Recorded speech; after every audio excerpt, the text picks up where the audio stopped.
গেছিলাম ভাজি করতে, হয়ে গেল ভর্তা। কামটা কি হলো? আসসালামু আলাইকুম। যখন বাসায় কিছু খাওয়ার না থাকে তখন তো আমার খুঁটিনাটি কিছু একটা করার প্যারা উঠে যায়। তো আজকেও ঠিক তেমনই হলো। আজকে আমাদের ঘরে ইলিশ মাছের তরকারি রান্না করা হয়েছে, যেটা তো আমি ভুলেও খাবো না, কারণ আমি ইলিশ মাছ খাই না। আর যদি সেটা হয় কচুর মুখি দিয়ে, তাহলে তো সবার আগেই না। তার জন্য আমি আজকে বেগুন আলু ভাজি করব আমার জন্য, রাতে খাওয়ার জন্য।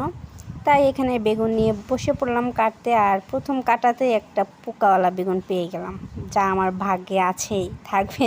আর এখানে ভাবি আলু কুচিয়ে দিচ্ছিল, মানে ছোট ছোট টুকরা করে দিচ্ছিল, যেটা করতে করতে আমার 2 ঘন্টা চলে যাবে। তাই ভাবি আলুটা কেটে দিচ্ছিল, আর এখানে আমি বেগুন কাটতেছিলাম যাতে খুব দ্রুত হয়ে যায়।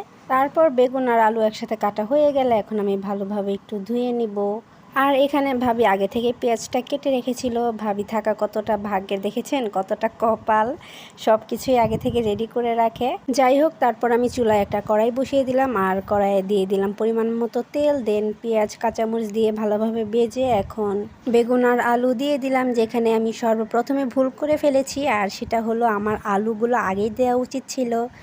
যাই হোক, তারপর এখানে আব্বু রাতে নান রুটি এনেছে মাহাদির জন্য। ও নান রুটি অনেক বেশি পছন্দ করে, তাই এখানে আমি ওকে একটু একটু করে ছিঁড়ে দিচ্ছিলাম আর ও খাচ্ছিল।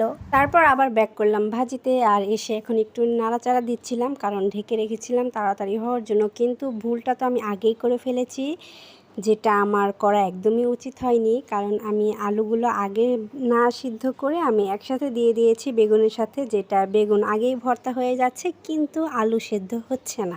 মানুষ কত বোকা হলে এইরকম কাজ করে, চিন্তা করে দেখেন।